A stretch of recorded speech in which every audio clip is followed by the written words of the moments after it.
ایران سے اصل جنگ تو ابھی شروع ہی نہیں ہوئی، امریکی صدر کا اعلان۔ صدر ٹرمپ کہتے ہیں ایران کے دور مار میزائل سنگین خطرہ ہیں۔ ایپک فیوری حملے میں ایران کے 49 سینئر رہنماؤں کو ہلاک کیا۔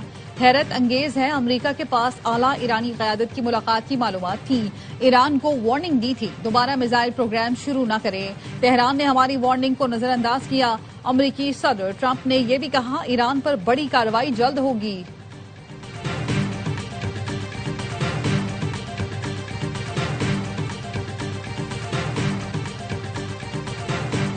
امریکہ اور اسرائیل کے ایران پر حملے جاری، حملوں میں 555 ایرانی شہید، سینکڑوں زخمی ہوئے۔ اصفہان میں نیوکلیئر فیسلٹی کے قریب دھماکہ، صوبہ فارس میں 35 شہری نشانہ بنے۔ کرمانشاہ میں بچے سمیت 5 شہری شہید ہوئے۔ اسرائیل اور امریکہ نے ایران کے 131 شہروں کو نشانہ بنایا۔ تازہ حملے میں تہران کا ایمرجنسی سروسز کا دفتر تباہ، عملے کو نقصان پہنچا۔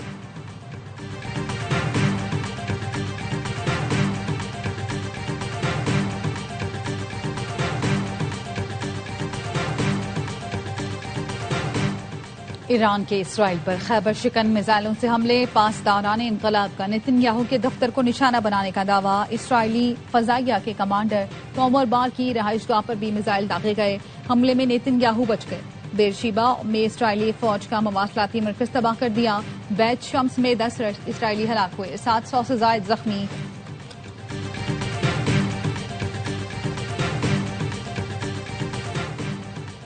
متحدہ عرب امارات نے 9 بیلسٹک اور 6 کروز میزائل تباہ کر دیے۔ 148 ایرانی ڈرونز کو بھی فضا میں تباہ کیا۔ یو اے ای کی وزارت دفاع نے بتایا ایران نے اب تک 174 بیلسٹک میزائل داغے، 8 کروز میزائل بھی فضا میں تباہ کیے گئے۔ حملوں میں 3 افراد جاں بحق، متعدد زخمی۔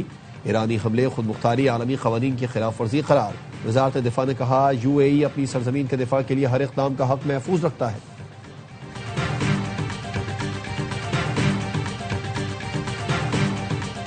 جنگ کے دوران کویت میں 3 امریکی لڑاکا طیارے تباہ، امریکی سینٹ کام نے 3 F-15 تباہ ہونے کی تصدیق کر دی۔ بتایا کویتی فضائی دفاعی نظام نے غلطی سے F-15 طیاروں کو نشانہ بنایا۔ فرینڈلی فائر کے واقعے میں کویتی میزائلوں سے طیارے تباہ ہوئے، تمام 6 پائلٹ بحفاظت طیاروں سے نکلنے میں کامیاب رہے۔ ایران نے بھی کویت میں امریکی فائٹر جیٹ مار گرانے کا دعویٰ کیا۔ عراق میں ایران کا امریکی فوجی اڈے پر ڈرون سے حملہ، سعودی میڈیا کے مطابق ایرانی حملے میں اربیل شہر میں اسلحہ ڈیپو کو نشانہ بنایا گیا۔ ایران نے بحرین کی سلمان پورٹ پر موجود امریکی بحری بیڑے کو بھی میزائلوں سے نشانہ بنایا۔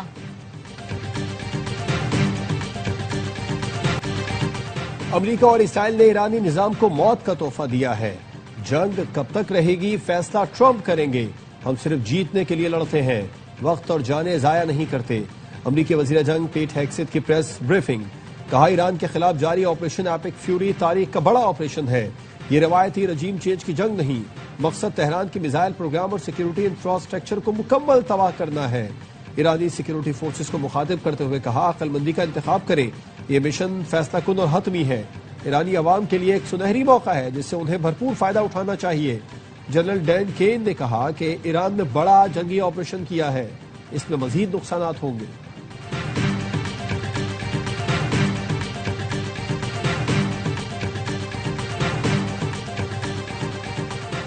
امریکہ کے خلاف طویل جنگ کے لیے تیار ہیں، ایران کی سپریم نیشنل سیکیورٹی کونسل علی لاریجانی کا اعلان، کہا ایران نے پچھلے 300 سال میں خود کسی جنگ کا آغاز نہیں کیا، ہماری بہادر فوج نے ہمیشہ صرف دفاعی جنگ لڑی، ہم کسی نقصان کی فکر کے بغیر اپنا اور اپنے 6000 سالہ تمدن کا دفاع کریں گے، دشمن کو اپنی غلطی پر شرمندہ ہونا پڑے گا۔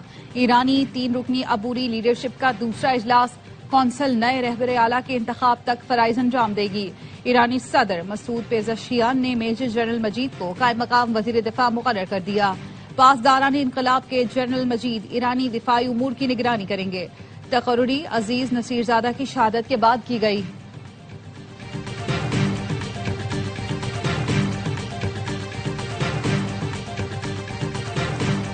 قطر کا ایران کے 2 لڑاکا طیارے مار گرانے کا دعویٰ، قطری وزارت دفاع نے سوشل میڈیا پر جاری بیان میں کہا ایران سے آنے والے 2 لڑاکا طیاروں کو کامیابی سے نشانہ بنایا گیا۔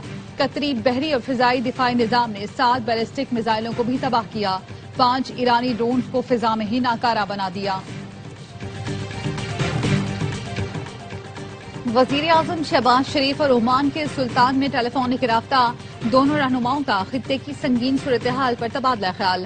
وزیر اعظم شہباز شریف نے کہا ایران پر حملے ایسے وقت میں ہوئے جب عمان کی ثالثی میں مذاکرات جاری تھے، مزید کشیدگی روکنے اور سفارتی اقدامات کی بحالی کی ضرورت پر زور۔ وزیر اعظم پاکستان اور شامی صدر احمد الشارابی میں بھی رابطہ، دونوں رہنماؤں کا علاقائی امن و استحکام برقرار رکھنے کے لیے تحمل، کشیدگی میں کمی اور مذاکرات کی فوری ضرورت پر زور۔ گفتگو میں مشرق وسطی سمیت افغانستان کی حالیہ پیش رفت بھی زیر بحث آئی۔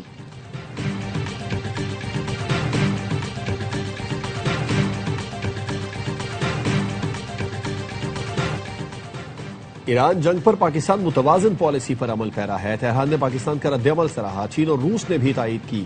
پاکستان نے عرب ملکوں کو نشانہ بنانے پر تحفظات کا اظہار کیا۔ سینئر پاکستانی سیکیورٹی عہدیدار کی گفتگو، کہا یہ تاثر کہ پاکستان اگلا ہدف ہو سکتا ہے بے بنیاد اور حقائق کے منافی ہے۔ پاکستان اور ایران کو عسکری خارجہ پالیسی داخلی حالات پر یکساں قرار نہیں دیا جا سکتا۔ پاکستان متعدد عالمی شراکت داروں سے تعلقات کو اہمیت دیتا ہے۔ پاکستان خود مختاری اور علاقائی سالمیت کے دفاع کی مکمل صلاحیت رکھتا ہے۔ مسلح افواج بہادر اور ثابت قدم قوم کی حمایت سے دشمن کے ہر مذموم عزائم کو ناکام بنائیں گی۔ انتشاری عناصر کے پروپیگنڈے کی پاکستان سخت مذمت کرتا ہے۔ افراتفری پھیلانے کی کسی بھی کوشش سے قانون کے مطابق نمٹا جائے گا۔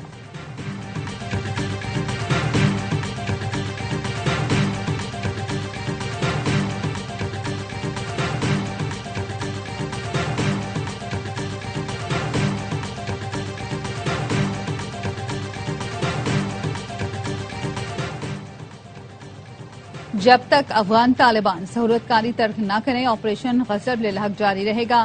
افغان طالبان کو فیصلہ کرنا ہوگا پاکستان کے ساتھ ہیں یا دہشت گرد گروہوں کے۔ سینئر پاکستانی سیکیورٹی عہدیدار کی گفتگو، کہا افغان طالبان کو فتنہ خوارج اور فتنہ ہندوستان کی سہولت کاری ترک کرنے کی یقین دہانی کرانا ہوگی۔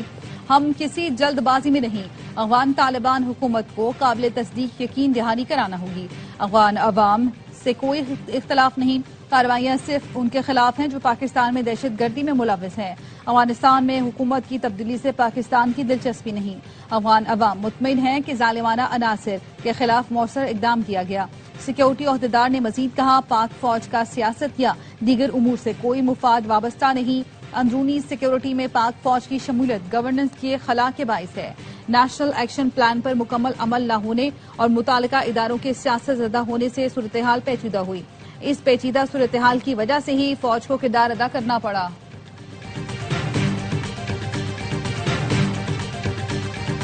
افغان طالبان رجیم کی جارحیت کے خلاف آپریشن غضب للحق جاری، فضائی کارروائیوں میں 51 اہداف کو نشانہ بنایا گیا۔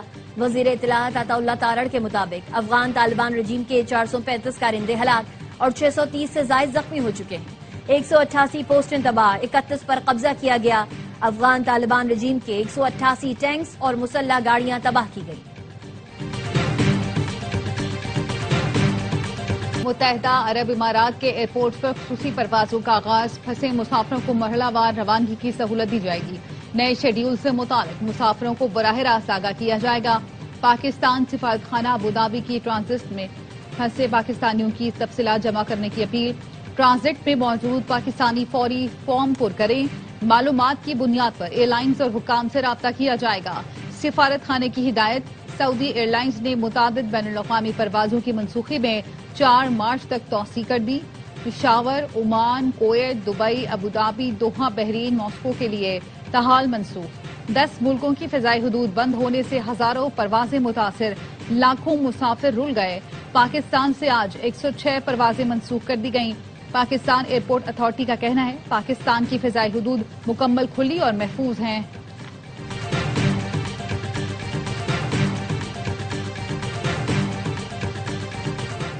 ایران سے پاکستانی طلباء اور شہریوں کی بحفاظت واپسی جاری۔ حکومت اور پاک فوج نے 1 اور 2 مارچ کو 183 طلباء کو تفتان کے سرحدی راستے کوئٹہ پہنچا دیا۔ پاکستانی طلباء Tehran medical college, Isfahan medical college میں زیر تعلیم تھے۔ ایران کے شہر بندر عباس میں 27 پاکستانی محصور، شیلنگ کے باعث جہاز آگے نہیں بڑھ سکا۔ پشاور کے رہائشی مجتبیٰ علی کا ویڈیو پیغام، کہا عملے کو شیلٹر ہوم منتقلی کی ہدایت ملی ہے۔ پاکستانی سفارت خانے سے فوری مدد کی اپیل۔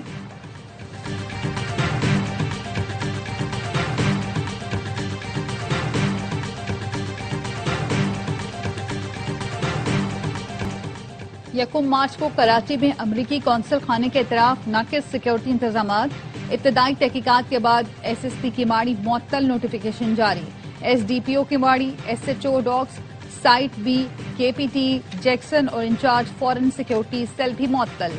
وزیر اعلیٰ سندھ اور وزیر داخلہ ضیاء الانجار کی ہدایت پر معطلی کے احکامات جاری کیے گئے۔ تحقیقات کے لیے additional I G C T B کی سربراہی میں اعلیٰ سطح 6 رکنی کمیٹی تشکیل، تحقیقاتی کمیٹی 7 روز میں رپورٹ پیش کرے گی۔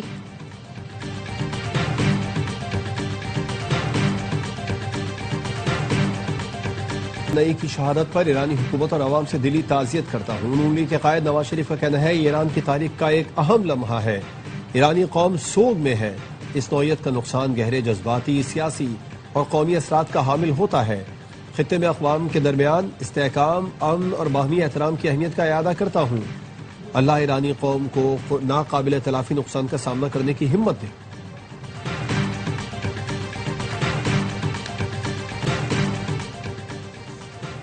پاکستانی سائبر فورس کا بھارت پر جوابی حملہ، بھارتی چینل پر پاکستان ہمیشہ زندہ باد کے نعرے چلنے لگے۔ پاکستانی سائبر فورس نے کامیابی سے بھارتی چینل اے بی پی نیوز کو ہیک کر لیا۔ بھارتی چینل پر فیلڈ مارشل شہید عاصم منیر کے خطاب کے اقتباسات بھی نشر ہوئے۔ گزشتہ روز پاکستان کے 1 سے زائد نیوز چینلز کی نشریات ہیک کر کے موساد کی حمایت میں پیغام چلائے گئے تھے۔ پاکستان سے حج آپریشن کا آغاز 18 اپریل کو ہوگا۔ سرکاری حج اسکیم کے تحت 468 پروازوں سے عازمین کو حجاز مقدس پہنچایا جائے گا۔ 18 اپریل کو 4 پروازیں مدینہ منورہ روانہ ہوں گی۔ جدہ کے لیے 4 مئی سے حج پروازوں کا آغاز ہوگا۔ کراچی، لاہور، اسلام آباد، کوئٹہ، ملتان، سیالکوٹ، فیصل آباد اور سکھر سے پروازیں عازمین کو لے کر حجاز مقدس جائیں گی۔ آخری حج پرواز 21 مئی کو روانہ ہوگی۔